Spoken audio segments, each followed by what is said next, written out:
Mantid explains that the light at the end of the tunnel is a portal to another dimension by Mantis Encounters. I'ma like their video, like my video, support your boy. Let's see what they talking about. AA. This case comes from UFO researcher and author Robert Colombo and was published in his book UFOs over Canada. The witness is a lady by the name of Joyce Halfin, aka Joyce Aldrich. She's a journalist, an artist, and a musician. It was back in 1961, when she was 6 years old, that her encounter occurred.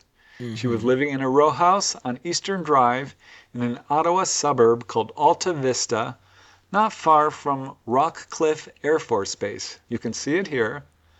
One evening she woke up and had a feeling that she was being watched. She looked to the window and saw what she called spacemen. They looked like figures with large helmets and visors. The next thing she knew, she was suddenly flying high up in the air, looking down on her housing complex. She saw a big bright light, and that was all she could remember. At that time, she wrote it off as some kind of dream, but she never forgot about it. She always wondered about it because it definitely was not a dream. And later in life, she started having more encounters, so she finally decided to go under regressive hypnosis. And she recalled that she was actually taken on board a craft at that time. And as Joyce says, the spacemen, who I thought were wearing large helmets with visors, ended up having large egg-shaped heads and large insect-like eyes. They came through the wall of my home, and one of them picked me up. We then floated up to the ceiling, passed through it, and through the roof, where I remember looking down at a brightly lit area. When I looked up, I saw a large circular craft ringed with two sets of lights. We rose to the center area of the craft, and a portal opened into a bay area. There were other beings standing there, wearing different apparel, who were slightly taller than my companions, who were only 4 to 5 feet in height. I was taken to what at first looked like an elevator. A door opened, and we entered a very dark room. I could still see the aliens. They moved with the precise, graceful movements of a praying mantis, deftly moving their large heads on delicate necks. So Joyce stared at them in wonder, and she was particularly impressed by their very large eyes. And at this point, a telepathic exchange followed, during which the ETs explained that their eyes were in some ways insect-like, but where we see only the surface level of things, they can do an in-depth analysis and actually see the cellular structures of things and beyond. After this, an oval door opened into a corridor, and Joyce said she was led to a room where there were 3 or 4 more beings standing behind a kind of hospital gurney or table, and they placed her on top of it. And as Joyce says, I was told they were going to check my eyes. First they put a dark cloth over them and playfully lifted it off an eye and then the other. Then they took an instrument to retract my lids so they could have a closer look. A large machine, which resembled an X-ray machine, was held over my eyes. There were 2 long tubes attached to it, and the aliens said they were going to try to feed information into my eyes to see how much could be implanted into the brain. Damn. Soon after the procedure began, I got a terrible headache and asked them to stop. I would They be did, mad. and I was ushered to a small stool to sit for a while. And that was pretty much the end of the encounter.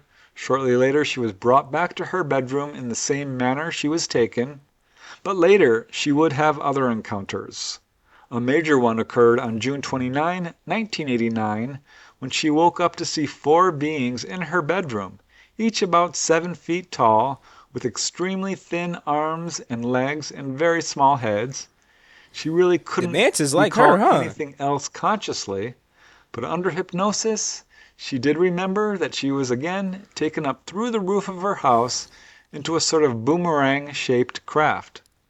The ETs Boomerang. told her it Interesting. was a, quote, light ship, that they used light to travel interdimensionally, and they went into some detail about this.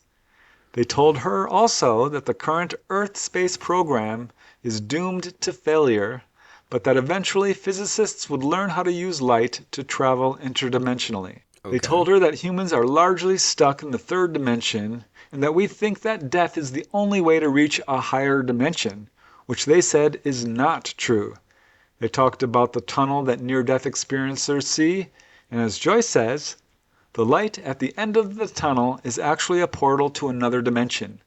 The aliens said that we can pass through the portal without dying, and that we have to shake off our old ideas about space, time, and death. So it sounds like they're talking about astral projection, which anyone can do. Now, Joyce has since learned that many other people in her family have had encounters. One evening, her young son described what she believes was a UFO sighting. Her mother told her that she used to see glowing golden orbs entering her bedroom all the time, and she also reported a wide variety of psychic experiences, premonitions, bilocation experiences, and once actually levitated right in front of her, showed her that she could levitate. Damn. Also, her uncle told her that back in June of 1959, while he was driving to work down Empress Street, he saw a bright cylindrical object covered with flashing lights hovering in the sky. It then took off really fast and was gone. Joyce does report having many other psychic experiences, and she later hosted her own podcast about arts, entertainment, and of course, UFOs and the paranormal.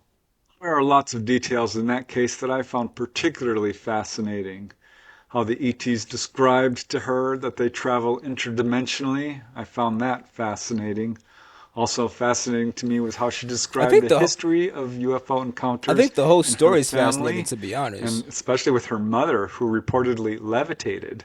That is super interesting to me You're because like, I've heard what? that with quite a few contactees. What? And of course, the witness describes how she herself had some amazing psychic experiences. Really, really interesting details in that case.